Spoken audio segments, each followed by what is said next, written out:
Here, we need to multiply a multiple of 100, so a number that ends in 2 zeros, by a multiple of 10, so a number that ends in 1 zero.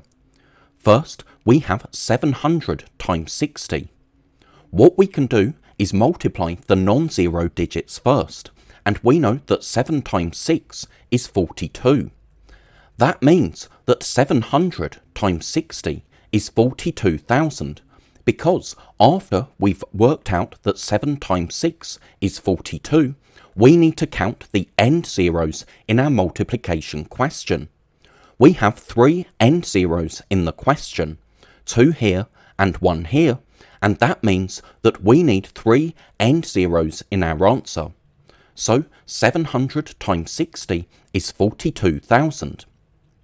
So now we have 500 times 80. So first, 5 times 8 is 40, and that means that we can work out 500 times 80. We get 40,000 because 5 times 8 is 40, but then after we've written the 40, so after we've multiplied the digits in our question which are not 0, we need to count our end zeros. Again, we have a total of 3 end zeros in the question, so we need 3 end zeros in the answer.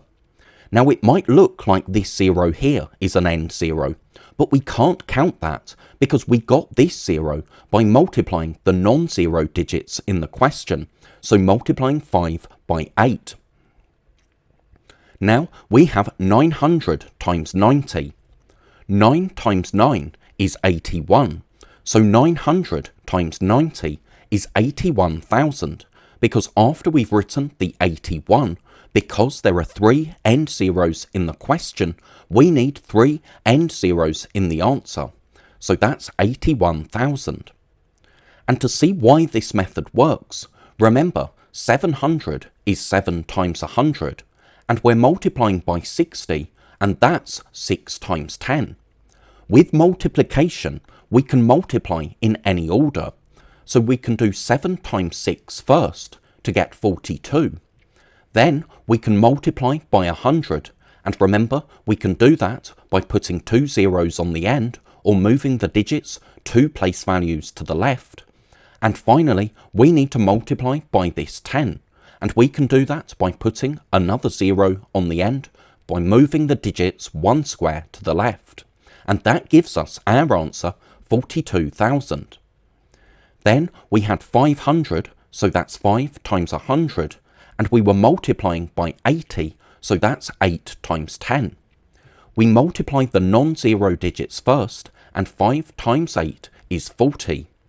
Then, if we multiply by 100, we're putting 2 zeros on the end, because the digits move 2 squares to the left, and then, if we multiply by 10, we're putting another 0 on the end, because multiplying by 10 moves the digits 1 square to the left, or 1 place value to the left.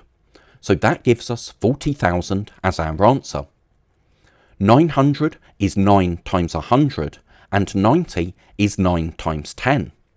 9 times 9 is 81, so multiply by 100, we can put 2 zeros on the end, and then to multiply by 10, we can put another 0 on the end. So that's 3 zeros on the end altogether to give us our answer, 81,000.